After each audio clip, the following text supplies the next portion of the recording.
What's up, guys? It's Friday, and so you know what time it is.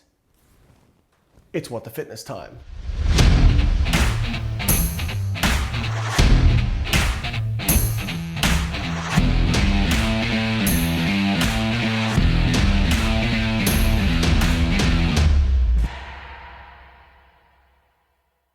Chino, what we got today? Two fit docs, husband and wife. Okay. And they are telling you 5 reasons that you want to cut carbs, keto or low carb diet. I feel like I should just call this the low carb show. I have not ever heard of these two, and Chino, do you know what they're doctors of, like orthopedics or like? DC's next to their name. Oh, DC. So the doctor of chiropractic. Okay. Something about chiropractors talking about nutrition really rubs me the wrong way, but we'll see. Who knows? Maybe sometimes we get these submissions, guys, and they're not as bad as I thought they were going to be. So I guess we'll see what happens. When you go on a low carb diet, you have to give up pasta. You have to give up the bun on your burger. You give up cereal, ice cream out the window, right? And it kind of stinks. But we're going to give you 5 reasons to get rid of those things and cut the carbs in this video today. Okay, so yeah, so you're opening, Insert you positive point out that giving up carbs can stink. Well, being carb addicted can stink also. So that's like reason number. All right. So first off, I like the coffee mug says don't be an ass. I agree. So carb addiction, there is no evidence of carb or even sugar addiction. In fact, there was an analysis of the research, 2 particular studies. One basically showed that sweet only or sugar only foods were identified as problematic less than 5% of the time in college age students that they surveyed. I think it was like 1,500 students. And then the people who developed the food, so you have to be careful about terminology. There is really no food addiction kind of that's validated. There's what's called food dependence, a little different. But when you look at the foods that are like fit the description of food dependence, they are high sugar, high fat. They're not just high sugar.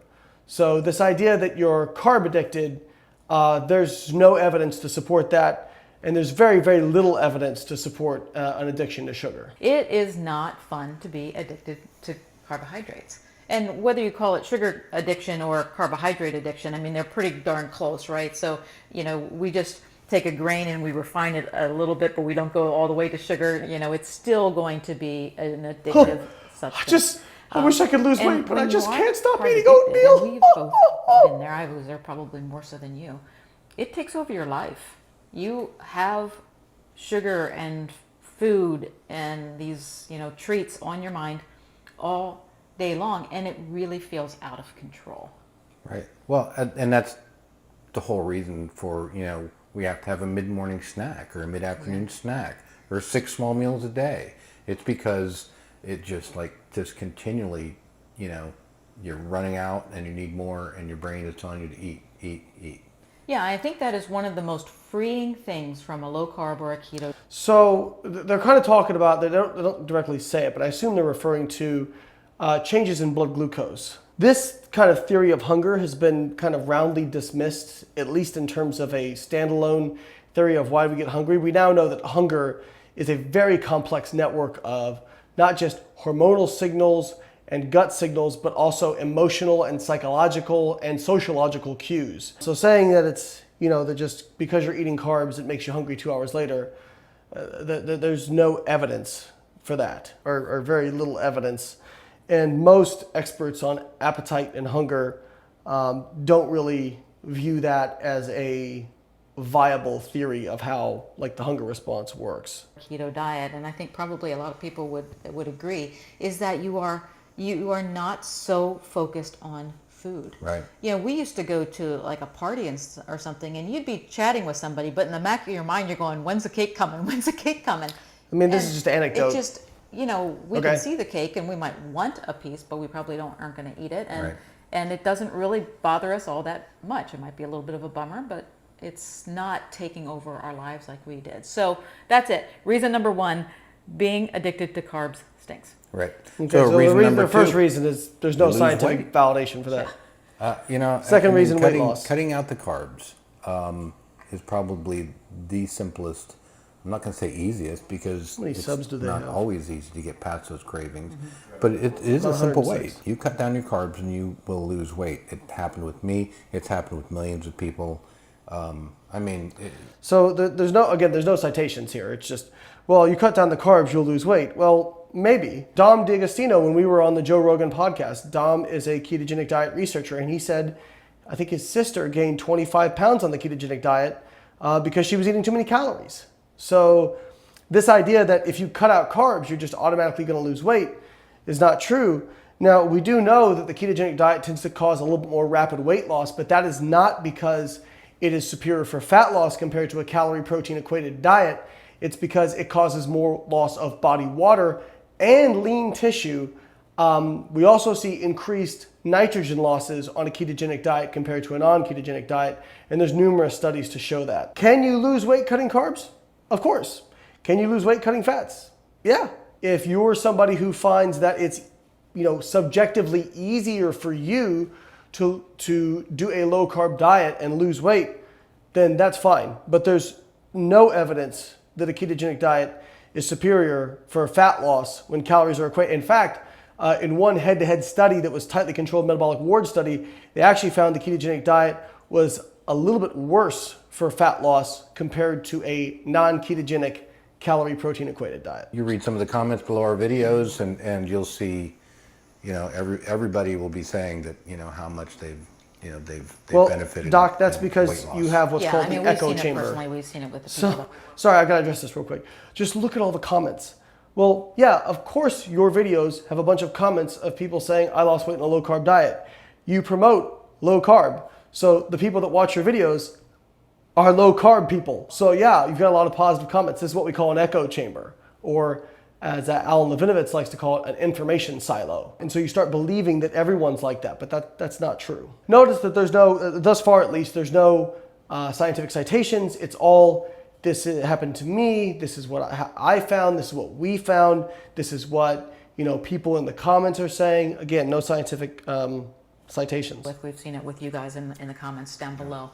But there's scientific reasons for this. And I think a lot of people will say, you cut carbs, you're just going to lose water weight. Well, you do lose water weight. Right. Glycogen, which is stored sugar, holds water in our bodies. So when we aren't eating sugar or carbohydrates, our bodies aren't holding on to as much water. So you do lose water weight. That's initially. Initially, right. They said it's 4 grams of water per gram of you are going glycogen. on It's actually about and becoming a better 2.7. fat burner by eating a low carb diet, and that is because your body does not have those quick energy sources, those sugars and those carbohydrates. So when it is low on them, it must find another alternate source of energy, and that comes from fat. And that is allowed because eating a low carb diet keeps the fat storing hormone insulin low. Right. So it sets your body up into a state where you are favoring the release of fat from your fat stores, and it gets burned up for energy. Right. And that's how you lose weight.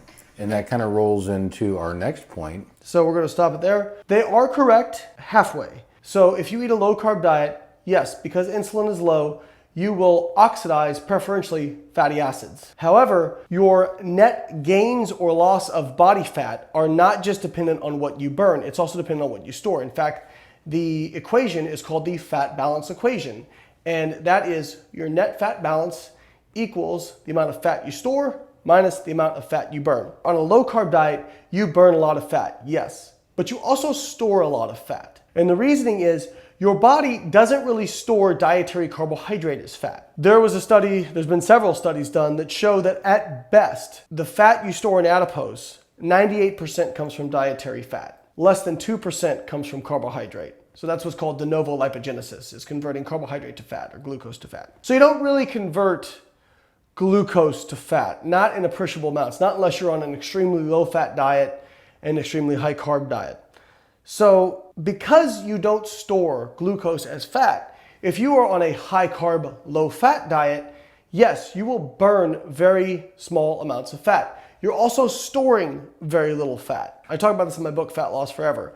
So on balance, there's no difference when calories and protein are equated, because even though you're burning more fat on a high fat diet, you're also storing more fat. Even though you're burning less fat on a low fat diet, you're storing less fat. It just depends on the overall energy balance. It's going to dictate whether or not you gain or lose body fat. And this is shown by a meta-analysis from 2017 where they compared over 30 studies that were equal in protein and calories, but differed in the amount of carbohydrate and fat, and found that on the whole, there was really no difference in the amount of fat lost or levels of energy expenditure per day. So again, they're kind of using like half the story, and it could be that they just don't know this. Like this isn't really common knowledge, but they're kind of using half the story to sell a low carb diet. And again, if fat burning is really what made the difference, then we would expect to see people who are on low fat diets just not be able to lose any fat whatsoever. And that's just not what we see when calories are equated. So the next point is that low carb diets stabilize your blood sugar. Controlling your blood sugar level, right? So we know that diabetes is a huge problem in the world, and you put pre-diabetes into that, and then you're looking at like 2/3 of the population, right? I mean, it's a really it's a devastating illness and fully preventable too.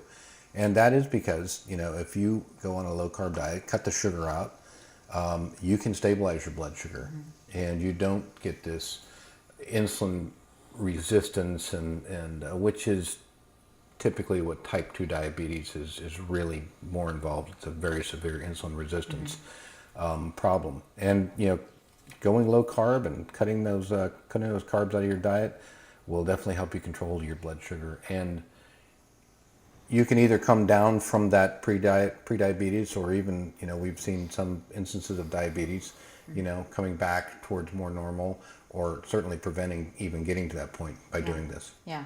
And if stabilizing your blood sugar is top on your priority list, but it scares you to think about cutting carbs, start at the highest level of a low carb diet, which is 125 grams of carbs. Now you will have to count them, you will have to watch them in the foods that you're eating, but that will give you some freedom to transition slowly, and it will stabilize your blood sugar. So at 125 grams of carbohydrates, you'll be allowed to have fruit, you can have beans, you can have a few starchy vegetables. I mean, not till your heart's content, but you can still have these things in your diet. And once you get comfortable with that and your blood sugar stabilizes, you will feel more comfortable and in control, and then you will be able to down the carbohydrate content of your diet even farther, and that's when you're going to start to see the significant weight loss differences. As needed. I mean, if you don't need to go any further than 125, then you're good there. You're good there. Yeah. Yeah, and if you are just starting, we have a list of a lot of nebulous stuff here, foods that you can download for free, and we will point to that for you. Throw that up there. Yeah, you were talking about insulin resistance, right. And that brings us closer to our last two. Okay, so just before they bring up the next point, this idea that low carb diet is somehow better for type 2 diabetes and pre-diabetes, there's a small amount of evidence that suggests that if you are type 2 diabetic or pre-diabetic, that if you go on a low carb diet, when calories, protein equated, you may start to see resolutions a little bit faster. But if you look at the long-term data, so out past a year, there's no difference. So basically it boils down to, do you lose enough weight to restore your insulin sensitivity? Because body fat itself is a modulator of insulin sensitivity. So if you have too much body fat, your adipose tissue can secrete things called adipokines, which can negatively impact insulin signaling. There's a lot of stuff that goes into this, but essentially what we see is that regardless of the methodology you use to lose weight, if you lose enough weight, you restore your insulin sensitivity. And this has been shown, like there were studies, I think in the 50s, where they put people on a rice diet, basically they called it. It was like, I think it was over 80% of calories from carbohydrate, and it was actually pretty high in sugar too.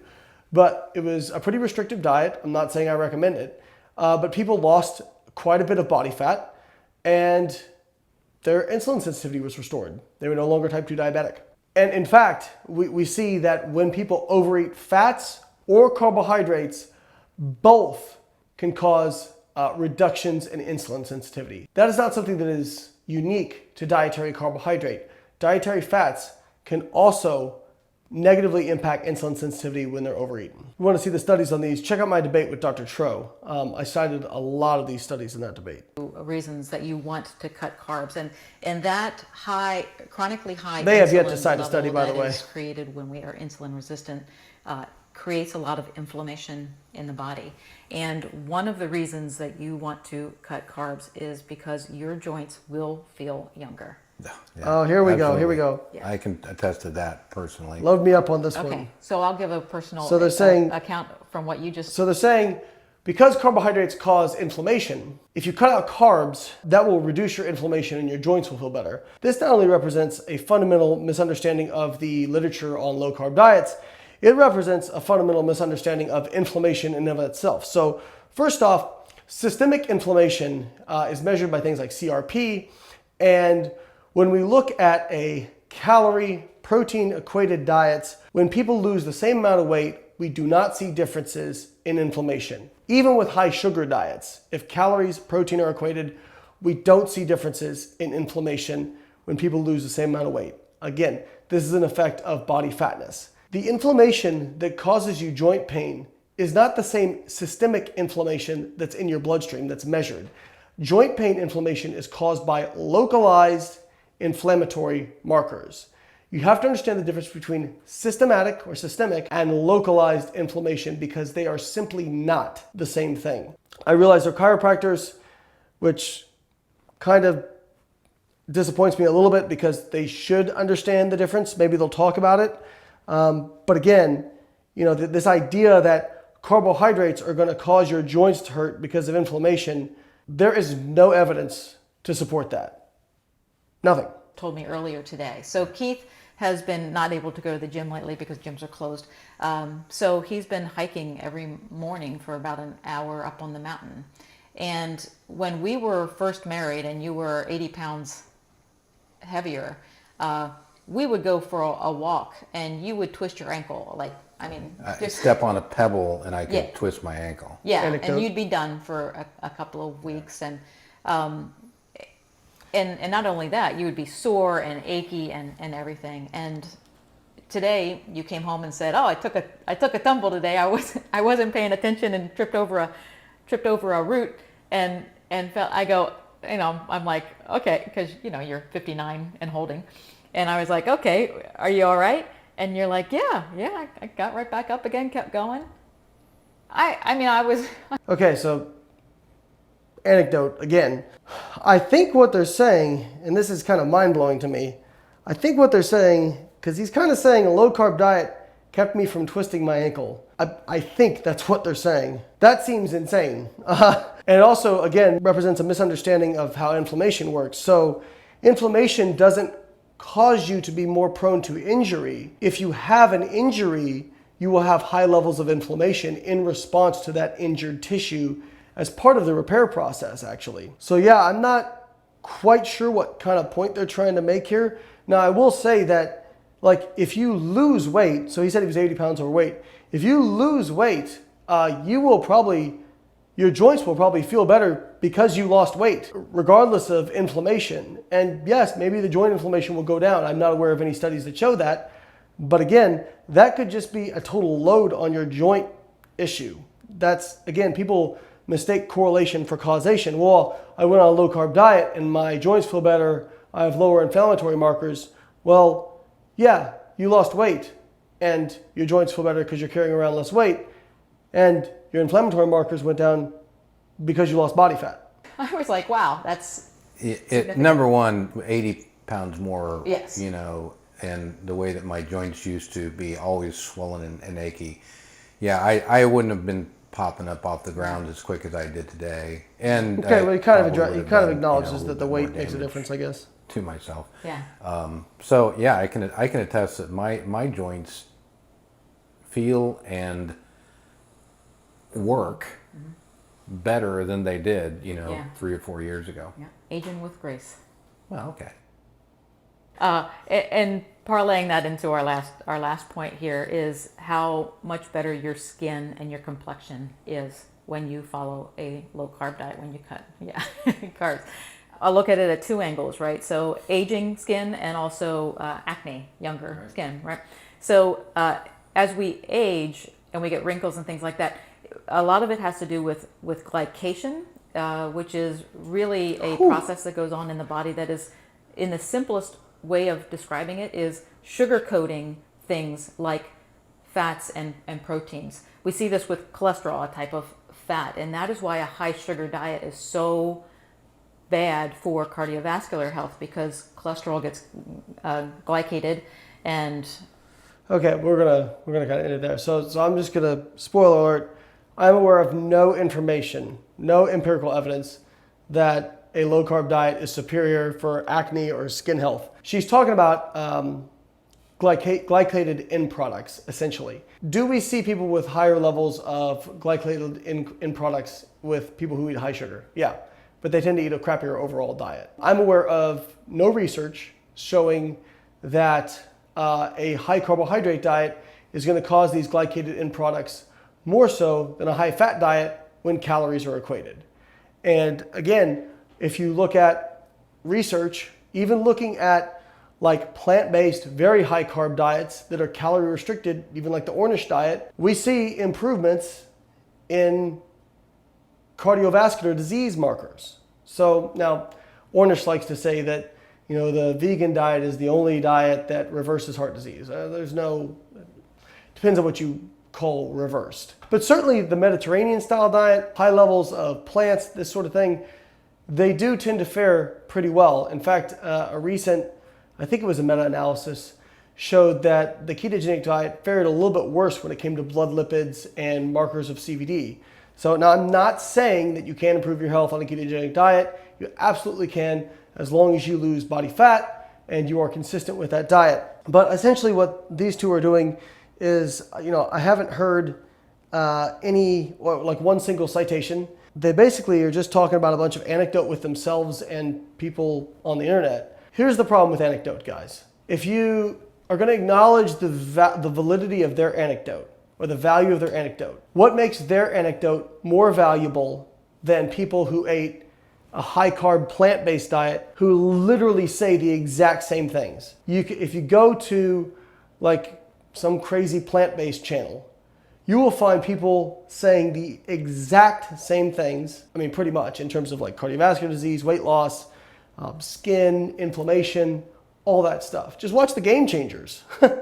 They make a lot of the same claims. What makes these two's anecdote more powerful than anecdote from somebody else? That's why we have empirical research, because empirical research gets rid of the bias. It gets rid of the echo chamber. I don't know, guys. I feel like I should just make a channel where I make crazy claims and then say, trust me, bro, worked for me. Let me know if you guys would subscribe to that channel. I'm just kidding. I'm not going to make that channel. Fuck that channel. Hope you guys have a great week. Click the links in the description. Keto lovers and carb haters, please leave a comment and let me know how I'm a shill for sugar. I can't wait. Catch you next week.